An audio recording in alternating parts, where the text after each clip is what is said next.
Here's an exclusive Spotlight PA investigative report. The paper booklets voters sign at their polling place are getting a 21st century upgrade. On November 5th, some voters will check in on a new device, an electronic poll book. Each county is making sure that nobody voted twice.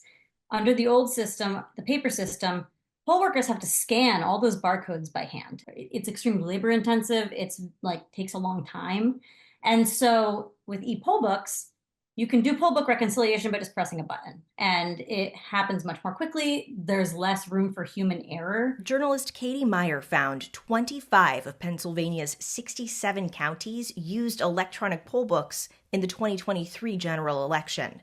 They include big cities like Philadelphia and rural counties like Warren and Susquehanna. It is secure, and there are a bunch of steps that poll workers take to make sure that it's secure. It actually makes things much, much easier for poll workers, and it leads to fewer mistakes. E-Pollbooks make it easier to make sure no one voted more than once. This process is called poll book reconciliation. It took days with paper poll books. Now it can be done with essentially the push of a button. Of course, there are concerns. One of the big things that we hear is that, whenever there's a piece of technology that people are not familiar with, they start to wonder, could this be hacked? Could this be connected to the internet? It's a reasonable thing to wonder. Meyer and the Spotlight team looked into that and found the E-Pollbooks only work on a closed, encrypted network. They can only be on what's called a peer-to-peer network, which is just they can't connect to outside the internet. They can only connect to each other when they're in a polling place. Poll books, whether paper or electronic, are there to make sure that those who come to cast a ballot are eligible to do so.